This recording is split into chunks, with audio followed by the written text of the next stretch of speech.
Little Chef. Today I'm going to show you how to make kimchi. What you'll need is Napa cabbage, green onion, daikon radish, carrots. You can shred them yourself or you can buy them pre-shredded. Ginger, onion, garlic, Korean red pepper flakes, sweet rice flour, and fish sauce. I got 2 big heads of Napa cabbage. Cut down the center of the backside and then rip it open. Same thing again. Cut down the core and rip.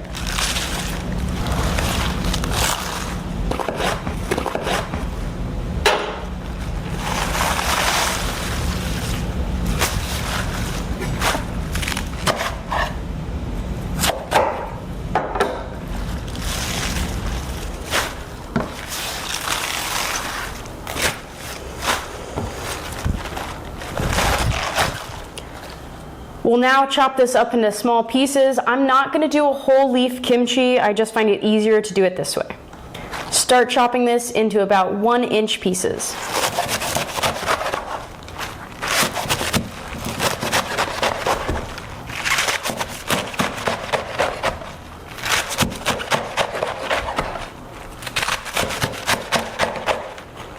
I always like to double this batch of kimchi like I'm doing now, just because it takes about the same amount of time and it's a lot of effort to do a batch, so why not double it and give it away to friends. And if you don't want to give it away to your friends, it stores into the fridge for months. I have this big old bowl here that I'm going to put all of my cabbage into, and notice that I didn't wash this before I started cutting it. It's because we're going to be washing it in this step. Another really important ingredient to this recipe is salt. So we're going to salt all of this cabbage really heavily, and it's going to pull out all of the water, or a good amount of it. So just kind of massaging that salt into the cabbage. Make sure it's all evenly coated. Going in with more salt.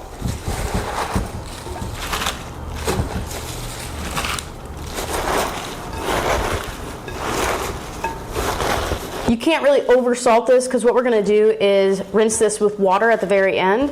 So don't worry about over salting. I put 2-3 big handfuls of salt in here. And you'll almost immediately feel the water being pulled out, and it'll start to pool at the bottom of your bowl. It'll start to lose that crunchiness and get a little wilted. And you'll notice that it starts losing a lot of its volume. All right, so we're going to let this sit. I'm going to put this heavy bowl right on top, just so it can kind of sit in its own liquid and squeeze out all of that water. Moving on to the next ingredient. We have shredded carrots. Move that off to the side. And I had some other carrots in my fridge that I wanted to use up.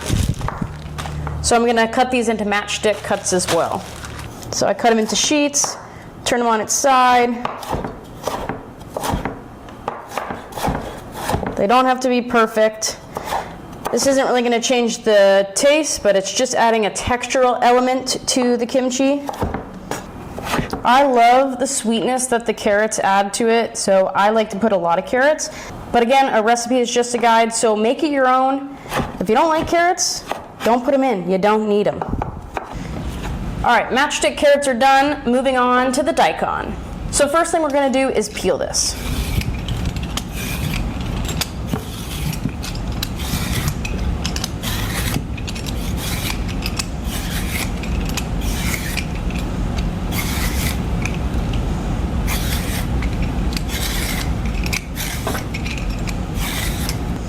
And we'll cut this guy into matchstick cuts as well. About 2-inch pieces.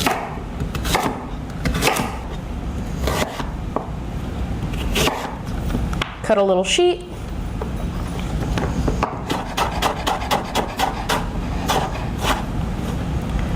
And then make slices to make matchstick cuts. This daikon also adds a lot to the texture of the kimchi. Now onto the green onion. I got these washed up. Now I'm going to cut them into 1-inch pieces.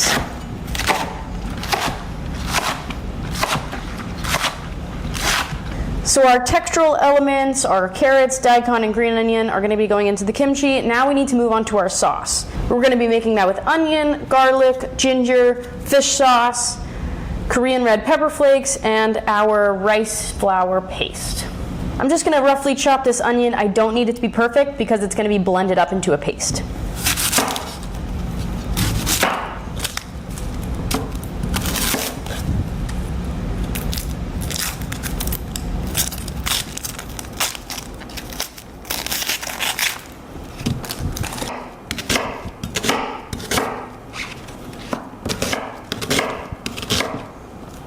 Onion's good to go. Now on to our garlic.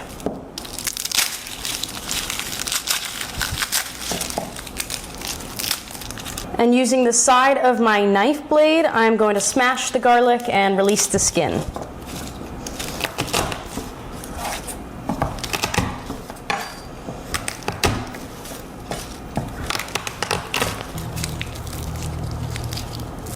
Now we'll move on to our ginger.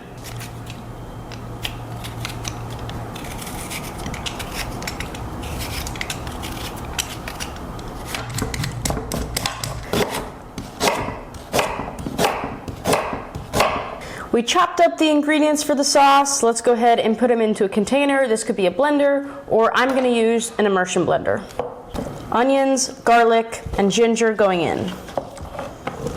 And some fish sauce. People usually put shrimp or shrimp paste into this, but I get the fishiness from using fish sauce.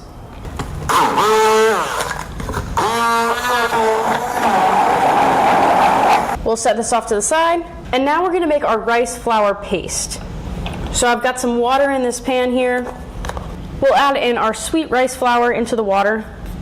We'll bring this up to a boil until it reaches a paste consistency. Make sure you're constantly stirring because this is going to happen really quickly.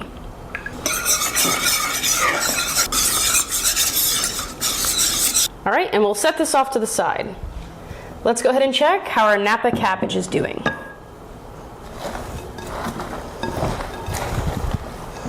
Can you believe those 2 heads of lettuce came down to just this amount? So I'm going to go ahead and fill this bowl with water and rinse it out about 3 to 4 times until this is no longer that salty. Our kimchi has been rinsed out thoroughly about 3-4 times. It's not overly salty. We rinsed off a good amount of that salt. So now we're going to go ahead and prepare everything in this bowl here. We'll start with the rice flour paste. This is really going to help with the fermentation process. Our mixture of onion, garlic, ginger, and fish sauce. Our Korean red pepper flakes.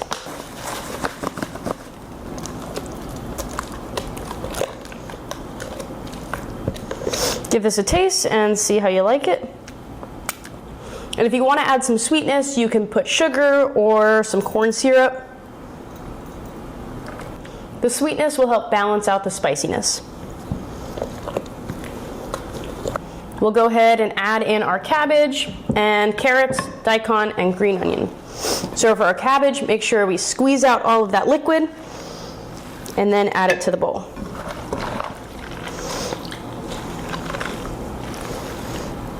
Carrots, daikon, green onion into the mix.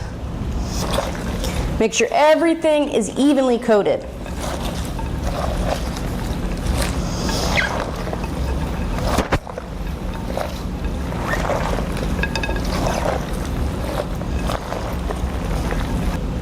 Now you could eat it right now. It won't be fermented. This is what we call quick kimchi. So let's give it a taste. Really tasty. But after about 4 days sitting out on the counter, it's gonna get that little funkiness, and that's when I love it. If you want it more fermented and even funkier, leave it out for longer. Got some red pepper in the back of my throat. Whew.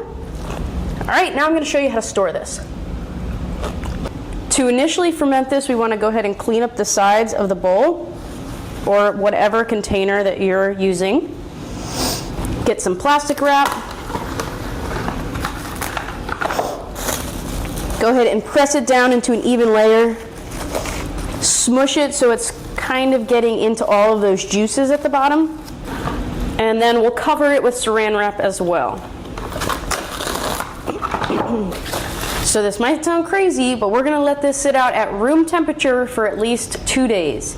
You can go longer if you want it a little funkier. I like to do 4 days, but you can always check and see every single day, get up in the morning, taste it. There should be a little carbonation to it, and that means that it's just fermenting. So keep an eye on it, taste it. Once it is to your desired fermentation level, take it off the counter and put it into the fridge, and that will stop the fermentation process, and then you can store it and eat on it for months. So I'll come back in a few days and show you how to store it once it's fermented. This kimchi has been sitting out on the countertop for 4 days, so we're gonna go ahead and taste it and see where the levels are at.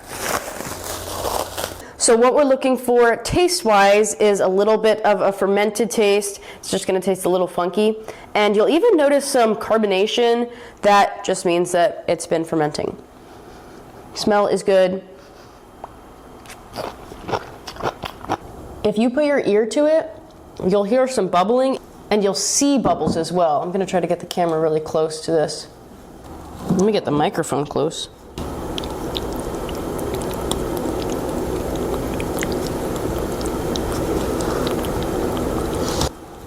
So I see little tiny bubbles coming up to the top. It was doing what it was supposed to do, fermenting.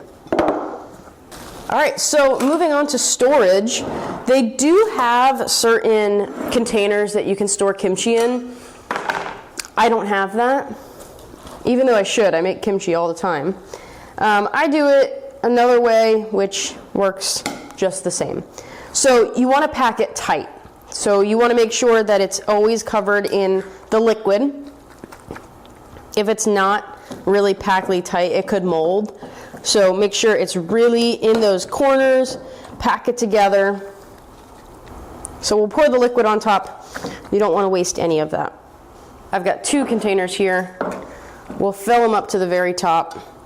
All right, get that packed in there. This one could be filled up a little more. You can also pack these in mason jars. Just know that there might be a little explosion once you open the mason jar because this is fermenting. So it does cause some carbon dioxide buildup. All right, these are packed with the kimchi. I'm gonna go ahead and just pour some of the juice on top. Don't miss anything in there.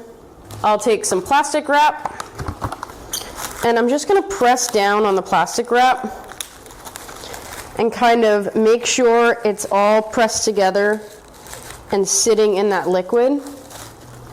Remember, we want it tightly packed. So I'm just making sure everything is touching that liquid.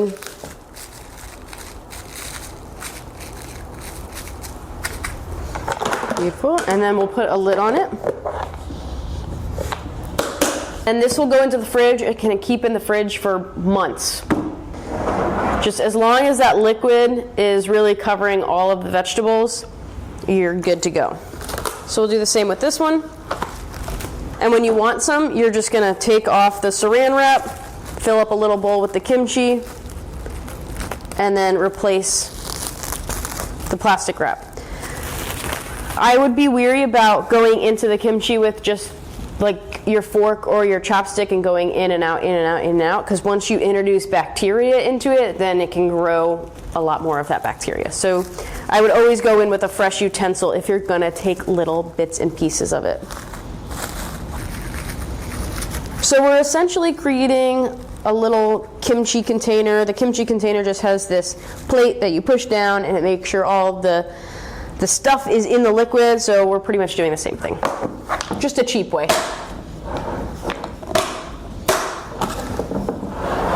A container like this at the Asian grocery store runs me about $22. I made both of these for probably $10 maybe. So it's really cost effective to make it yourself, and it's not too labor intensive. All right, these are going in the fridge, and I will eat on them for, I don't know how long they'll last. They usually don't last very long, but you can have them in your fridge for months on end. Make sure to like, comment, and subscribe. Bye, Little Chef.